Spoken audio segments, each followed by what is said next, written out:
Mga bro, kung totoo nga na darating sa atin ang Abukoma-class destroyer escorts at madidagdagan pa ng F-2 Viper Zero fighters, Hayabusa-class fast attack crafts, at P-3 Orions mula Tokyo, tapos bibili pa tayo ng dalawang Mogami-class frigates, ibang level na to.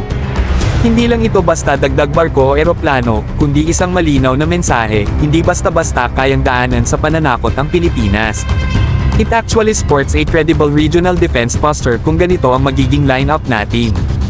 Abukoma-class frigates ay may sapat na capability para sa multi-role missions, habang ang Mogami-class ay cutting-edge frigates na may stealth design, advanced sensors, at modular weapons fit na kayang sumabay sa kahit anong banta sa West Philippine Sea. Add pa dyan ang Hayabusa-class na mabilis at deadly sa littoral operations, perfect pangharas at kontra sa mas malalaking barko ng kalaban.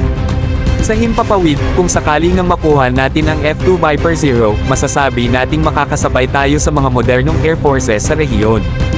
Ang F-2 ay parang mas pinahusay na F-16, pero may mas malakas na radar at mas malaking payload capacity. Kasama pa ang P-3 Orions para sa maritime patrol at anti-submarine warfare, kompleto na ang picture ng isang credible maritime defense.